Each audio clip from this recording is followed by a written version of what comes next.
Okay, thank you everyone for tuning in today. Welcome to a special edition here. We're calling this the Retirement Pulse. So, as you probably know, myself and my brother Steve, we record Retirement Approved, and Bepin and Mike, they record Market Pulse. So, we've mashed them together into one episode. Bepin and I are going to talk about 2025 year in review and go through our managed models, what happened in the market, what we saw, positive, negative attribution within the models. So let's get started. As always, we have some disclosures. Go ahead and give a quick read of those or pause your video. And as Matt said, look at all those dots on the year. What you're looking at there is a chart of the S&P 500 and just the numerous things that happened last year. And me and Matt were talking about this earlier and trying to distill it down to what are kind of the key themes. And it's a lot of Trump, a lot of tariffs, geopolitics. I mean, we had Gaza, Israel. Um, there seemed to be some developments over with Ukraine and Russia. There was the whole Iran thing. If you ever recall that, where we knocked out their Fordow nuclear facility. And if you'll recall, there all these little green dots you're looking at are new market highs or new all-time highs. Those red dots are the lows for 2025, and then for some reason there's some light blue ones for the 2025 highs. But I guess they were just 2025 highs, not all-time highs. But point The being market, yeah, is, the market has shrugged everything off, and now even January, we're hitting all-time highs again. and I know we've shown charts in the past where we show that technically when you see an all-time high, you're going to see a lot of them in that given year just because that's the nature of the markets. Once we get to a new high, well, if it's up 1% tomorrow, guess what? That's a new all-time high as well. So we The expect them to keep rolling. with all these headlines, doesn't DeepSeek seem like it was like 5 years ago?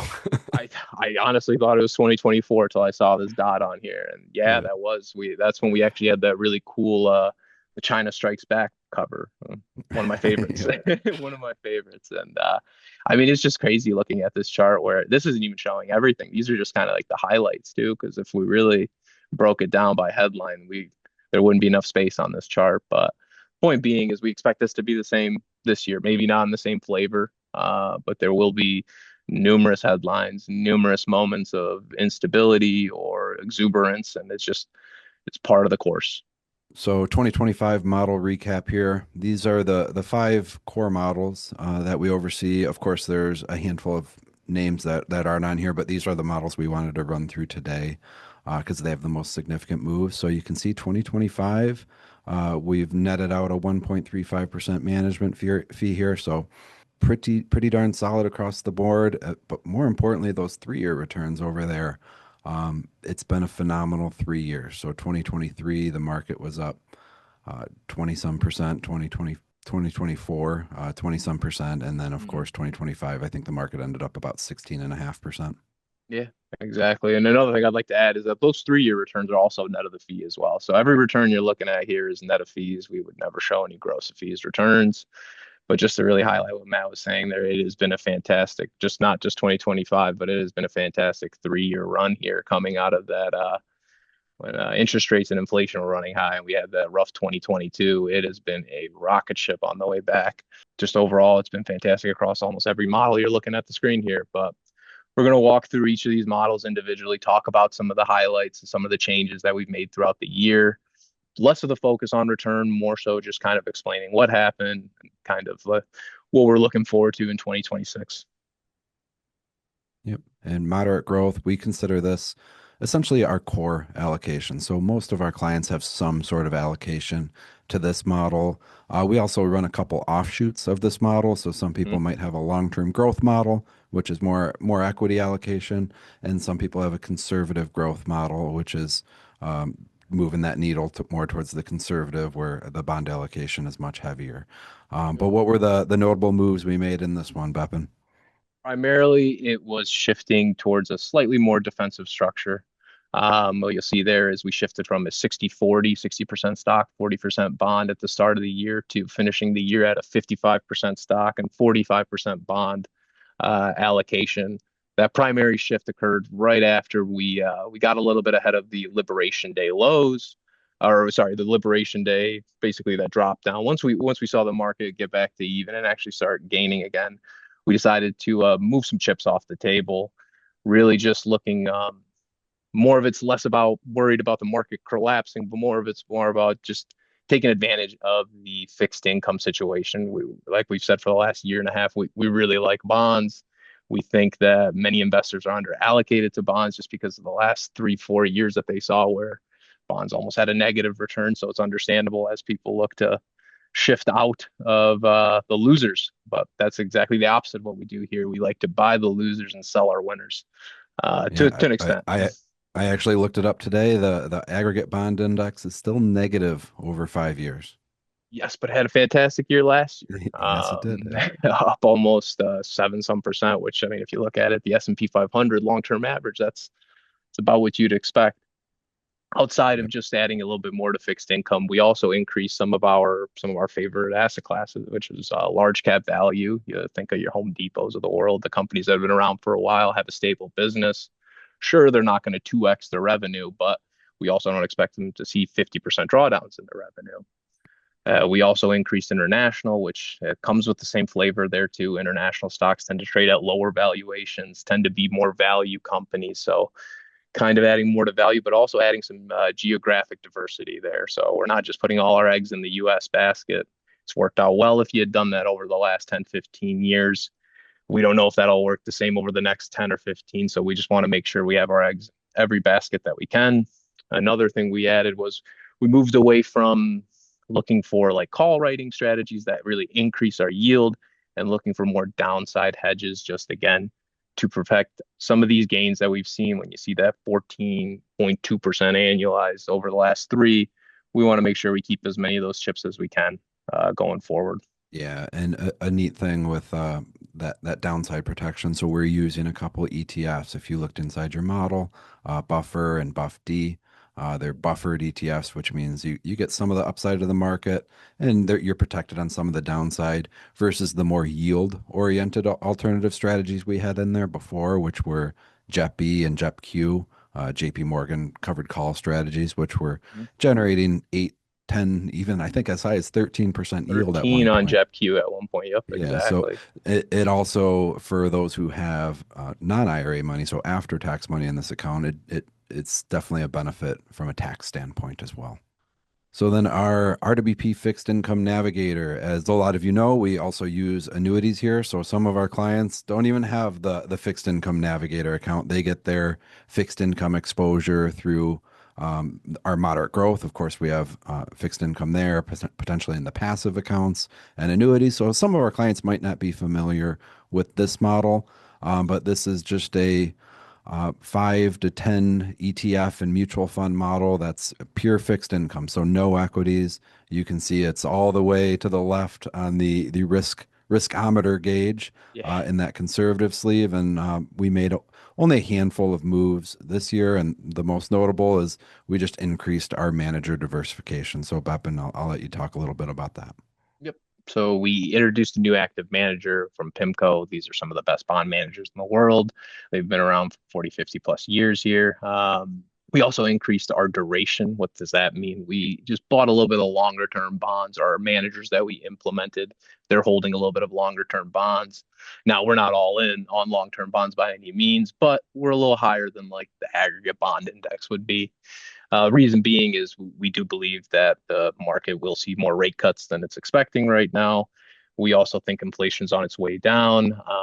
It's been slowly coming down, and we expect that to continue to keep going. I think a lot of people are obviously worried about the deficit, worried about the spending, where they expect maybe a little bit more of a inflated inflation environment.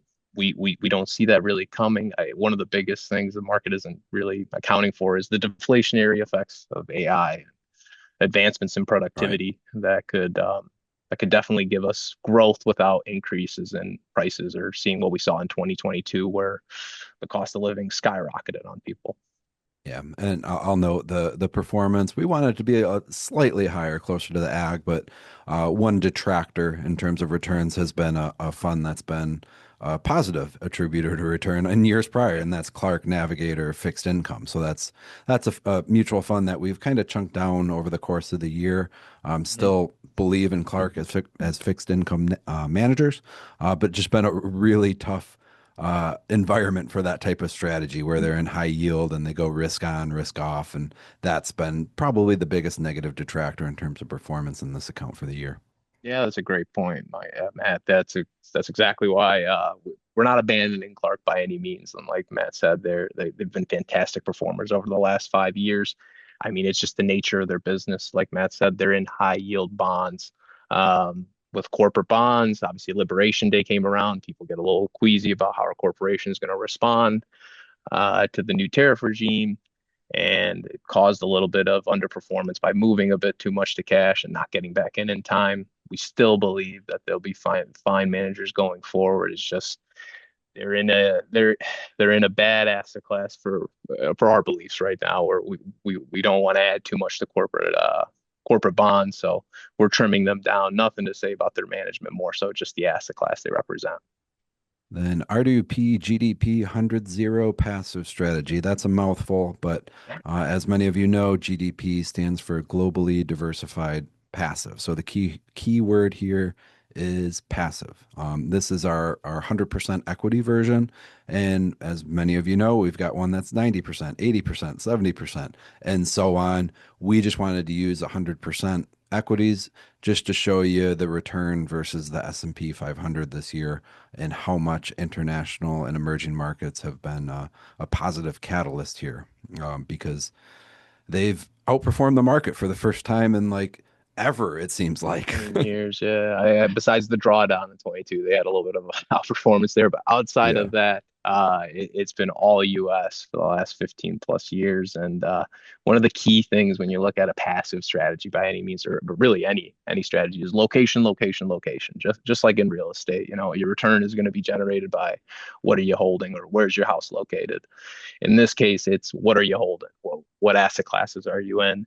And majority of the performance has come from the international and emerging market performance last year. I think emerging market indexes, depending on which one you look at, but they're in the 30 to 35% range for last year versus what Matt said earlier, 17% on the S&P 500.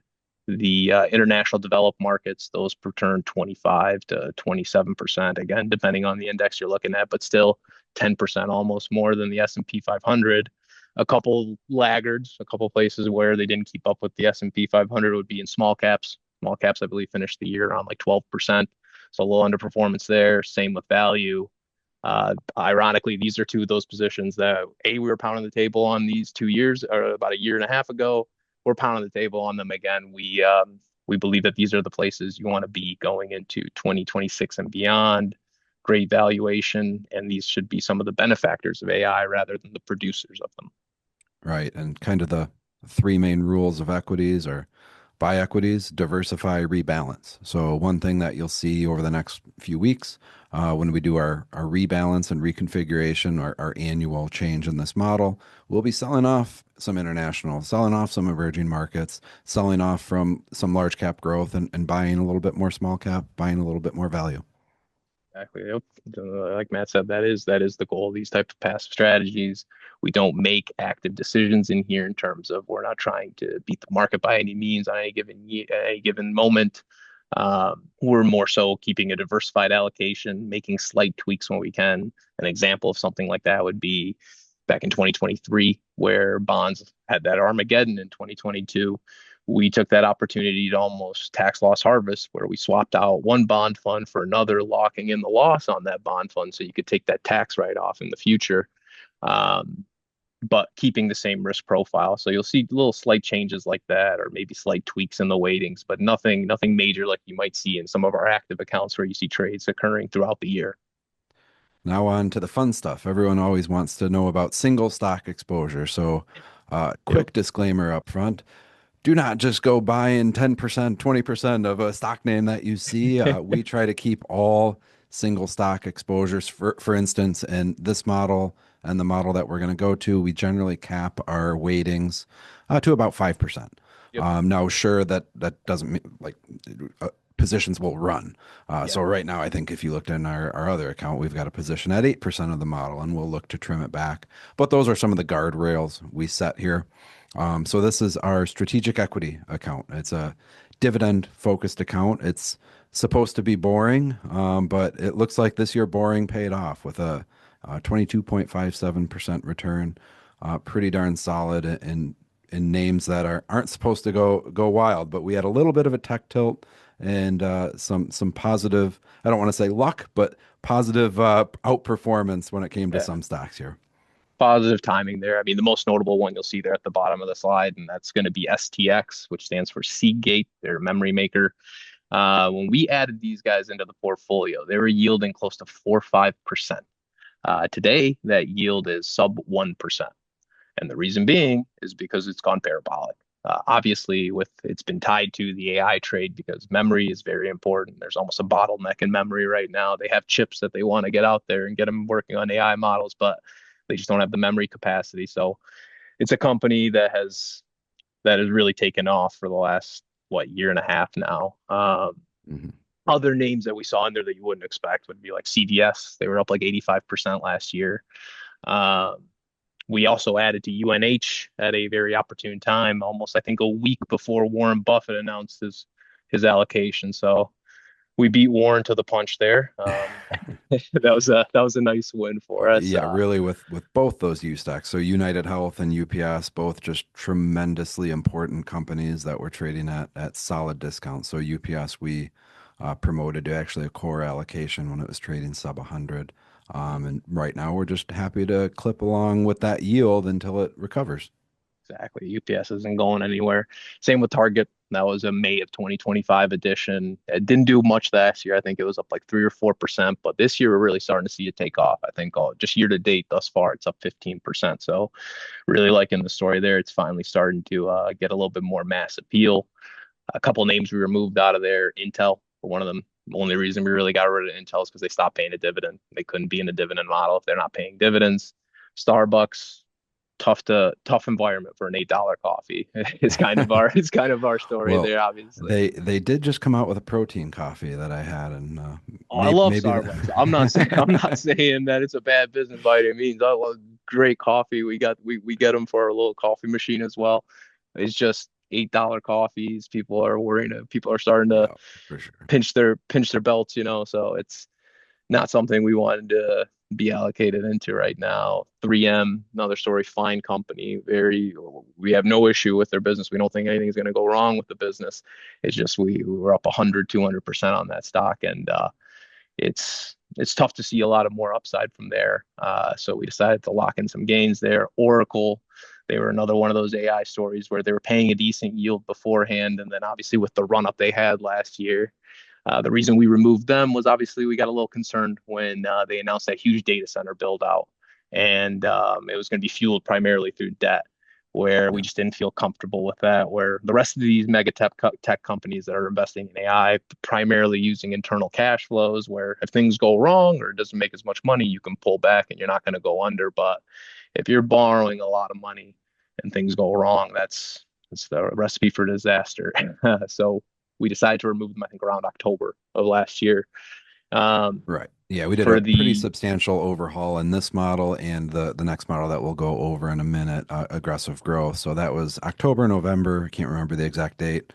But the common theme there, and I just want to get ahead of this, is we were trimming our AI exposure, not because we were bearish, but because it's ran so much. And that's Mhm. something we trimmed Oracle, but we also increased our energy exposure. And with AI, we're big believers in it. The grid is going to have to expand, and that's just a more boring way to get exposure to that sector. And that's what this particular model is about, is being a little bit more boring. Even though the returns were nice this year, the uh, returns were not bad. Yeah, we're looking for more stable income and just capturing some of those gains that we've had over the years. exactly. And one thing I would like to add here is the yield on this portfolio here is north of 3%. I think it's currently around 3.1%. So very attractive income play. While also, I mean, last year was just an insane year to get basically growth like returns in a value model. Is a product of security selection. It's Yeah, because and value, as I said, we said it was a laggard last year, but Not in this case. Yields are just coming down too, as the and in your typical S&P index fund, because big tech is making up more and more and more every day, it seems like, and they don't pay as much dividend yield. So I don't know what the Mhm. yield on the S&P is right now, but 1%, 1.07 lat. wow. Um, So yeah, just extremely light on income. It just kind of goes to show just the dynamics of the current U.S. stock market over the last 20 years, how much they've shifted, where it's all about growth now and far less focuses on value. But again, still a fantastic year. We wouldn't expect 10% outperformance years like we saw in 2025. These are products of just extremely good markets and some very opportune stock picking. Not something we're by any means guaranteed that we can continue to do at this level forever, but it's a nice win when we can get them. This is a even the 3 year on this portfolio isn't is solid at like 18 and some change. So And then our most fun account, the most up and down one, I'll say, actually didn't even eclipse the strategic equity. We lost by zero point oh 0.07 here, 22.5% return. But this is the one that we're going to have more of that core AI exposure. We're going to have more Magnificent Seven exposure. And then, a little bit more risk on with this one, uh, just in general here, where this is the high flying account. If the market goes down, this will be going down with a lockstep, if not slightly more. Like if you're comparing this to the S&P 500, this is going to be a little bit more tech heavy than the S&P 500. But obviously, for the last 3 years, it's been fantastic to be in a model like this. I think the 3 year ever, the 3 year annualized return on this was in the 36% range there. So 36% a year compounded over the last three. Um, a lot of the performance this past year was obviously driven by chip stocks. If you look down there at mhm. the bottom, those smaller AI names, that's Micron. Um, they were up 240%. Then you have Vertiv, who does the cooling racks for the data centers. They were up 42.8%. And not just the sort, if you look at Vertiv from when we added them, they're up in the thousandth of percent since we added them back in 2021, I believe. Um, Outside of that, like Matt said earlier, the biggest theme for last year was we were taking our chips off the table as we were taking the wins, along with just reducing or trimming, sort of like rebalancing. We were adding names that aren't so much AI focused. A couple of which being like Norwegian Cruise Lines or Fiserv, a payment processing company, just companies that aren't explicitly tied to artificial intelligence. Now, don't get me wrong, Yeah. if you go look through this model, it's AI. There's AI in there across the board. With the Um, exception of one notable addition, that was Google in July, who appeared to be losing the AI race for the longest time, and then they really came on, and we made them a core allocation, and when we that's added really them, I been a think benefit. people were wondering, is Google dead, right? Right. Remember that conversation around the summer? Everyone saying, well, why would I ever use Google? I'll just go ask ChatGPT, right? Well, Yeah. number one is because everyone knows Google. The first website for most of us when we open up our browsers, we've already set the homepage to Google. So is it easier for Google to integrate AI and just have you ask your normal questions and have their AI in the background come in and answer that question for you? Or is it easier for you to start learning a new website, which is chatgpt.com or whatever your AI provider is? Turns out people just prefer what they've always known, which is the google.com. And not only that, they added quite a bit of they made a bit of an AI push. I mean, the biggest one being Yep. Gemini.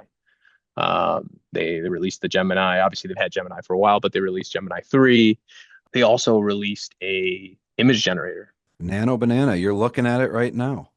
Yep, exactly. That's what That's I was really getting at here is that if you look at all these slides, for the most part, yes, we input all the data, we put in the writing and whatnot, but it was all generated by AI.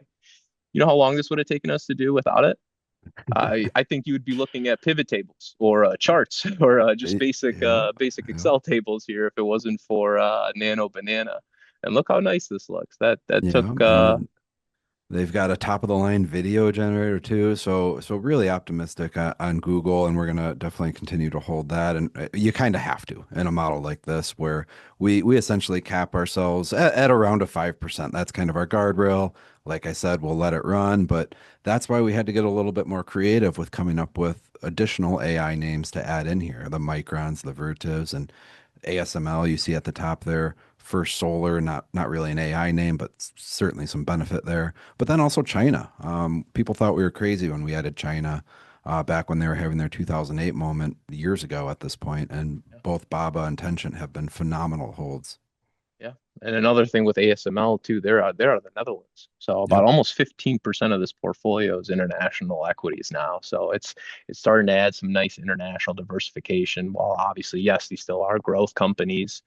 Even for solar, as much they are a solar company, but a lot of the movement we've seen in that stock over this year has been in relation to people using solar to power their AI. We're trying to find out different ways to kind of shore up the grid to handle all this new excess demand. But we just continually going forward here. We will be looking to take profits when we can, reconfigure to positions that maybe aren't so fully associated with AI just directly.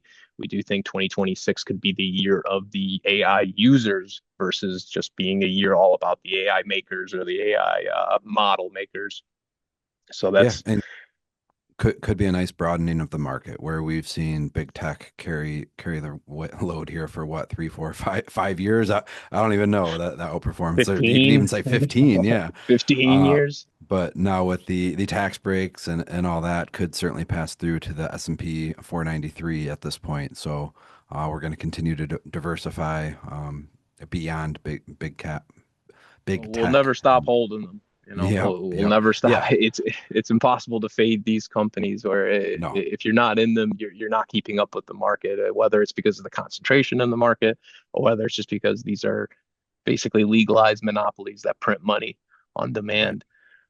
So we're going to stay invested, but obviously, like Matt said, we don't want to get over our skis and we make sure that we put position limits as much as we can. And yes, we will let them run from time to time, but never for too long. Really, just this has been the high flying account. So obviously, if there are any drawdowns in the market, trust me, this account's going to feel that, as you may have seen in the past, obviously. So We'll both be doing 2026 outlooks. I know you've got one planned with Mike, and I'll be getting with mm, Steve here, so you'll have a couple more presentations over the next month or so. But appreciate you all watching this one. We think it's been a phenomenal few years, and we hope to keep it going.